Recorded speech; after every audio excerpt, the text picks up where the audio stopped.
अरे हिन डडे खे वरी बाबे कच्छ ते छो खयो आहे?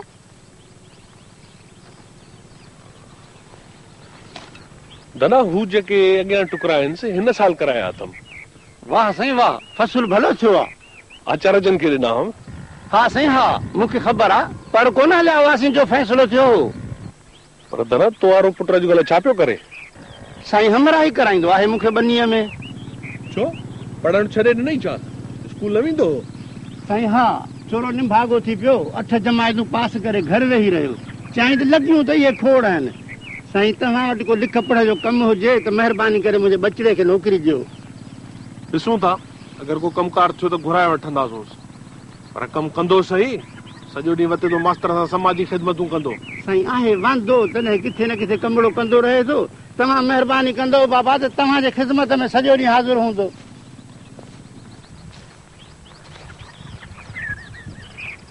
अरे बाबो अञा हिन डाघ खे कच्छ ते खयो पियो अचे ऐं वरी रईस खे बि पंहिंजी कान थी पवे जो खणी चवे त लहो खणी छोरा।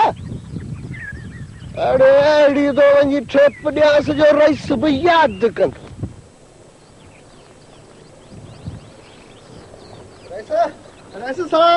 वालेकुम अस्सलाम। जूसा कहिड़ा हाल आहे? बस तो तव्हां ख़ुशि आहियो? चओ रईस भला नंढड़े रईस खे मां खणा? खणीस। बाबा मूंखे मूंखे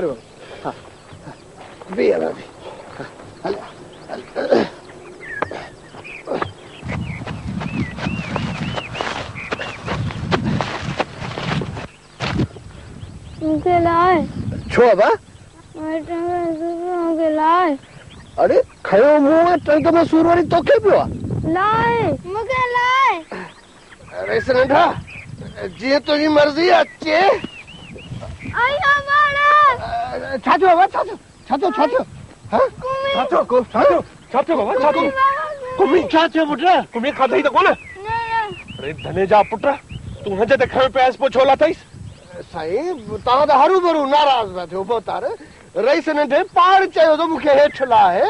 तोखे जीअं छोकिरो चए तीअं तूं कंदे? ए बोतार तव्हां त हरू भरू नाराज़ था थियो।